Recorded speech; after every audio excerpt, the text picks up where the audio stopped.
Bienvenue à tous les amis de la chaîne Smart SVT dans cette vidéo qu'on va consacrer à un point très important de la contraction musculaire, à savoir le rôle des ions calcium. Ça concerne bien sûr aussi bien les SVT que les PC. Alors, le principal objectif visé dans cette vidéo est de comprendre que se passe-t-il depuis l'influx nerveux jusqu'à la contraction musculaire. Et on va le subdiviser en trois axes. Le premier sera consacré aux ions calcium, la nécessité des ions calcium dans la contraction. Le deuxième, on va découvrir le réticulum sarcoplasmique, un organite très important. Et troisièmement, on va finir avec le rôle des ions calcium.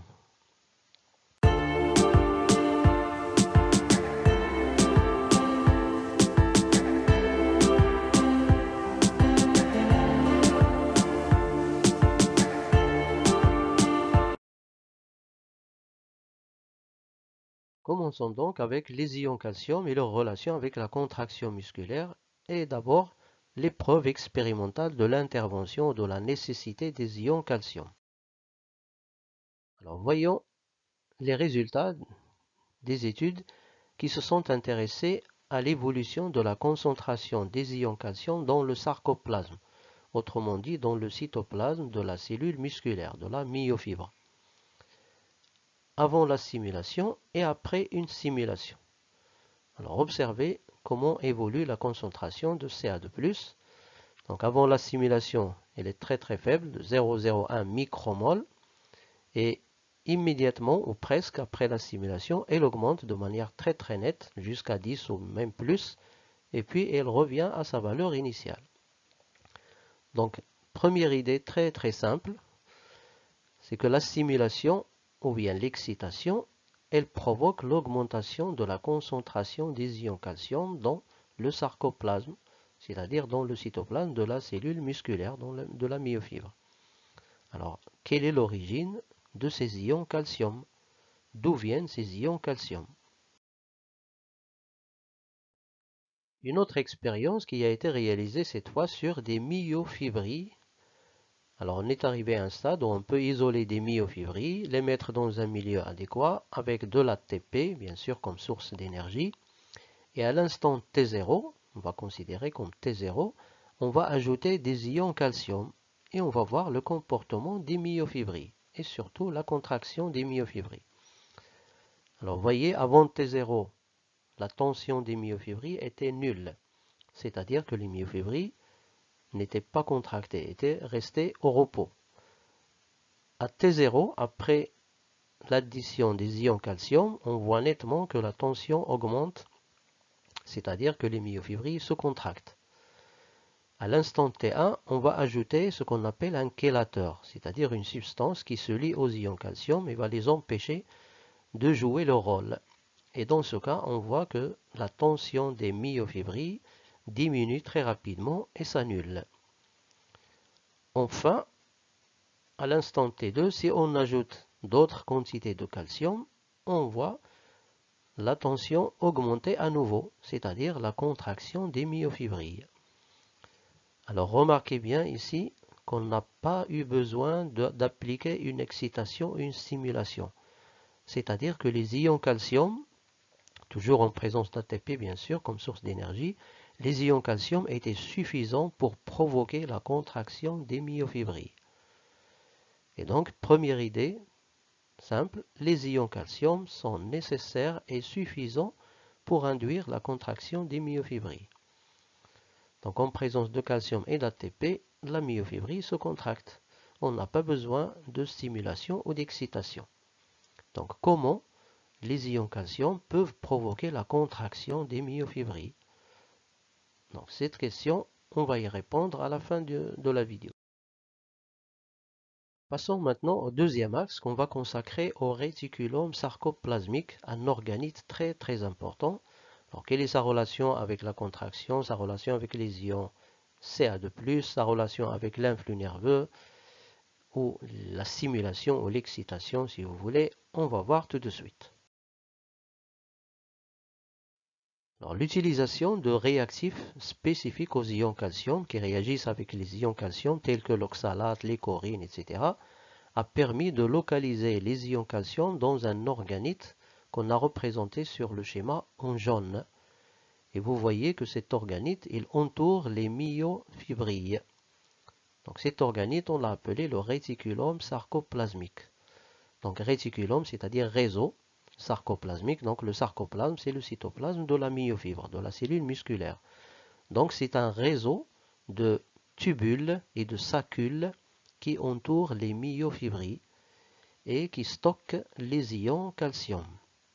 Donc c'est un organite qui met en réserve les ions calcium et quand la cellule musculaire a besoin de calcium, elle peut le tirer à partir du réticulum sarcoplasmique. Alors la question qui va s'imposer à ce stade, c'est comment le réticulum sarcoplasmique va libérer les ions calcium.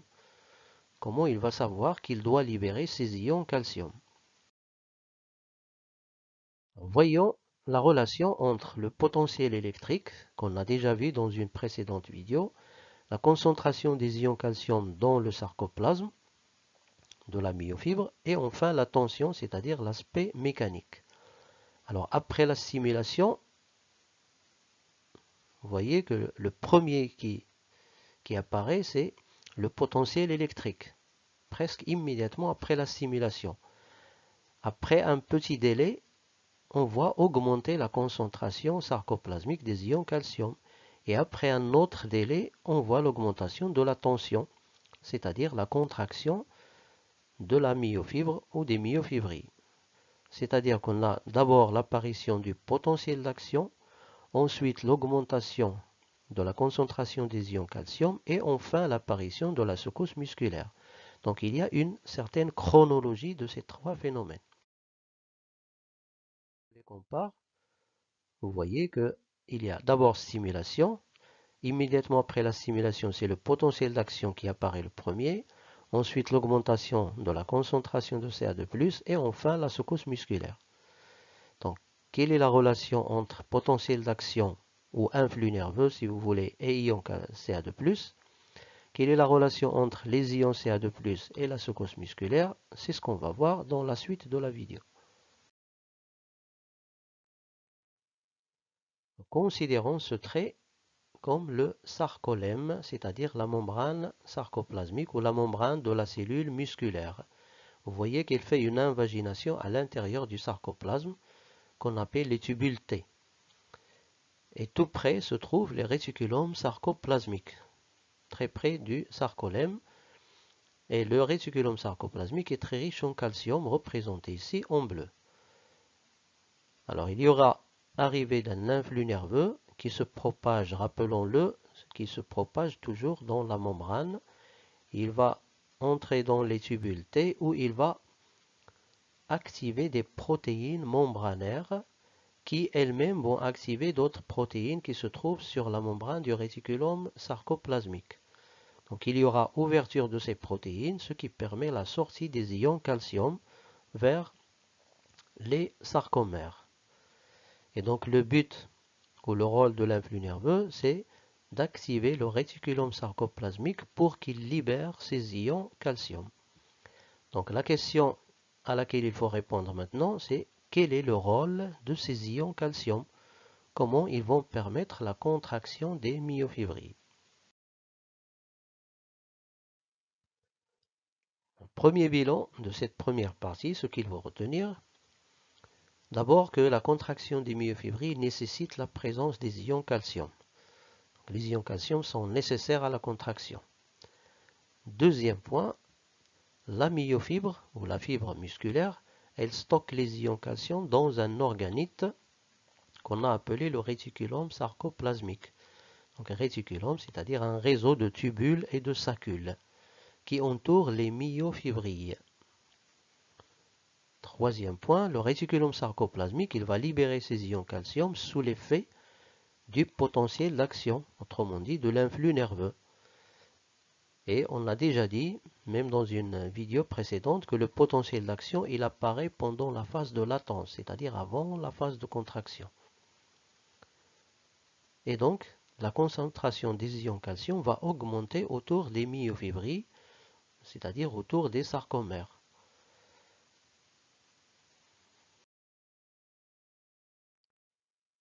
Passons au troisième axe qu'on va consacrer au rôle des ions calcium. Alors, quelle est la relation entre les myofilaments en absence des ions calcium et quelle est cette nouvelle relation après la libération du calcium, c'est-à-dire en présence des ions calcium? Rappelons d'abord la composition du myofilament fin ou myofilament d'actine. Vous savez très bien qu'il est composé de plusieurs protéines d'actine. C'est une protéine sphérique ou globulaire qui contient un site d'attachement des têtes de myosine. Donc ces sites sont ici représentés en couleur foncée. Ensuite, on a la tropomyosine, c'est une longue protéine en forme d'hélice hélicoïdale. Et troisièmement, on a la troponine. Donc c'est une protéine qui contient en réalité trois petites protéines sphériques, la troponine C, la troponine I et la troponine T. Alors, comment se forme le myofilament fin ou le myofilament d'actine? C'est grâce à la polymérisation de plusieurs protéines d'actine pour former deux hélices, de telle manière à ce que les sites d'attachement des têtes de myosine soient alignés. Ensuite vient la tropomyosine qui va s'attacher à l'actine exactement à ces sites d'attachement des têtes de myosine. Donc il va masquer tous ces sites. Et enfin, la troponine, il va s'attacher ici et là à la tropomyosine et en même temps à l'actine. Et dans ce cas, la tête de myosine va rester éloignée de l'actine. Elle n'est pas attachée à l'actine. Si on fait une coupe transversale, voilà ce qu'on peut observer. Donc la protéine d'actine, elle est attachée à la tropomyosine exactement au site de l'actine reconnu par la tête de myosine. Et ensuite, il y a la troponine attachée en même temps à la tropomyosine et à l'actine. De cette manière, la tête de myosine va rester éloignée de l'actine. Et donc, au repos, c'est la tropomyosine qui masque les sites de l'actine qui doivent normalement être reconnus par la tête de myosine. Et donc, c'est la tropomyosine qui empêche l'attachement des têtes de myosine à l'actine. Alors, qu'en est-il en présence des ions calcium? Après la sortie des ions calcium du réticulum sarcoplasmique, quelle serait la relation entre ces différents? Voyons l'état des différentes protéines en présence des ions calcium. Alors, premier point très important, remarquez que les ions calcium se sont attachés à la troponine et uniquement à la troponine. Deuxièmement, on voit que la troponine a fait un mouvement de translation et a attiré avec elle la tropomyosine. Conséquence, la tropomyosine s'est éloignée des sites de l'actine reconnus par les têtes de myosine. Et donc, puisque ces sites se sont démasqués, donc la tête de myosine peut s'attacher à l'actine. Donc, point très important, la liaison des ions calcium à la troponine, elle va déplacer la tropomyosine et c'est ce qui permet le démasquage des sites de l'actine qui sont reconnus par la tête de myosine. Et donc ici, rien n'empêche la tête de myosine de s'attacher à l'actine. Donc en fin de compte, les ions calcium permettent l'attachement des têtes de myosine à l'actine. Et rappelez-vous que cette étape d'attachement des têtes de myosine à l'actine est la première étape de la contraction musculaire. Viendra ensuite le pivotement des têtes de myosine et ensuite le détachement des têtes de myosine de l'actine. Donc ça, on va le voir dans une prochaine vidéo, Inch'Allah. Deuxième bilan de cette vidéo, ce qu'il faut retenir de cette deuxième partie de la vidéo. Premièrement, au repos, c'est-à-dire en absence des ions calcium. La tropomyosine est attachée à l'actine au niveau du site qui doit normalement être reconnu par la tête de myosine. Et de cette manière, ce site va rester masqué, ce qui empêche la tête de myosine de s'attacher à l'actine. Après l'assimilation ou l'excitation, donc la libération des ions calcium à partir du réticulum sarcoplasmique, ces ions calcium vont se lier à la troponine qui va faire un mouvement de translation et va éloigner la tropomyosine du site de l'actine. Ainsi, elle permet à la tête de myosine de reconnaître ce site et de s'y attacher. Donc les sites seront démasqués. Et donc, le rôle final des ions calcium, c'est qu'ils permettent, de manière indirecte, ils permettent l'attachement des têtes de myosine à l'actine. Cet attachement constitue, on l'a dit, la première étape de la contraction musculaire. Viendra ensuite l'étape du pivotement des têtes de myosine, du détachement et ainsi de suite. On le verra dans une prochaine vidéo. On arrive enfin au test de la fin de la vidéo. Alors comme d'habitude, faites pause à la vidéo, réfléchissez aux réponses avant de consulter les corrections. Alors choisir les deux affirmations correctes. Alors première proposition, le réticulum sarcoplasmique. Petit a est un organite qui entoure la myofibre. Alors la myofibre, c'est la cellule musculaire. Et si c'est un organite, comment il pourrait entourer la myofibre? Donc petit a, c'est faux. Petit b est un organite qui entoure la myofibrille. Ça c'est vrai, on vient de le voir.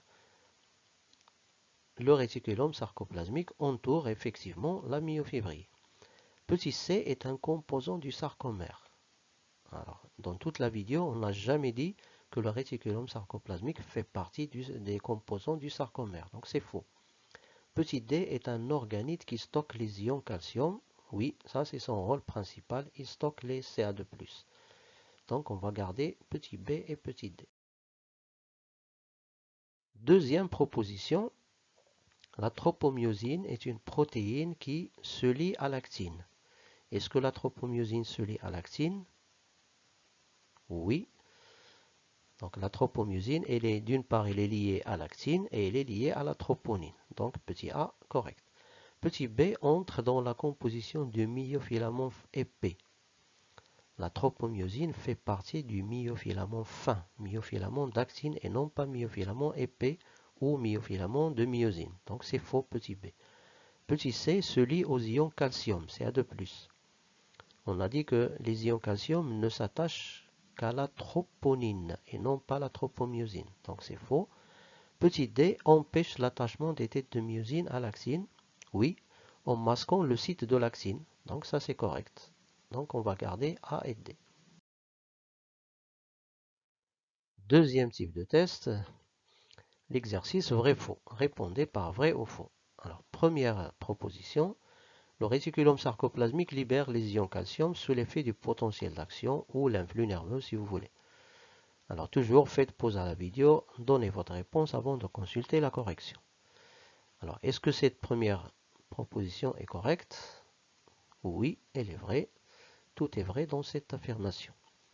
Deuxième affirmation, les ions Ca2+ se lient à la tropomyosine.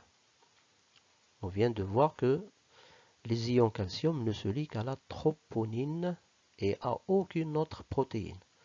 Donc c'est faux, ce n'est pas la tropomyosine, mais c'est la troponine. Troisième affirmation, la troponine s'attache à l'actine et à la tropomyosine. Oui, la troponine, elle s'attache à l'actine et en même temps, elle s'attache à la tropomyosine, donc c'est vrai. Quatrième et dernière affirmation, les ions Ca2+ et l'ATP sont suffisants pour provoquer la contraction de la myofibrille. Alors là, vous pouvez revenir à la deuxième expérience de cette vidéo qui montre que cette affirmation est correcte et vraie. Il suffit d'ajouter du calcium et de l'ATP aux myofibrilles pour qu'ils se contractent, pour qu'elles se contractent. Dernier type de test relié par des flèches. Un premier groupe qui contient des définitions, un deuxième groupe qui contient des protéines. Alors petit a, protéine à laquelle se lie Ca2+, c'est-à-dire les ions calcium. Alors la seule protéine à laquelle se lie Ca2+, c'est la troponine. Petit b, protéine reconnue par la myosine. Donc, la myosine ne reconnaît que l'actine. Petit c, protéine qui masque les sites de l'actine reconnus par la tête de myosine. Alors la protéine qui masque ces sites, c'est la tropomyosine. Enfin, protéine qui éloigne la tropomyosine du site de l'actine reconnu par la tête de myosine. Constatez que dans la phrase, il y a trois protéines. Il y a la tropomyosine, l'actine et la myosine. Donc ce qui reste, c'est la troponine. Et donc, ça, petit piège, la troponine, il lui correspond deux définitions, petit a et petit d, alors que la myosine ne correspond à aucune définition. Et on peut répondre bien sûr à la manière de l'examen national. Voilà, j'espère que la vidéo vous a aidé à mieux comprendre la relation entre ion calcium et contraction musculaire. Il nous reste la dernière étape, le rôle de l'ATP dans la contraction musculaire. On va le voir dans une prochaine vidéo, Inch'Allah.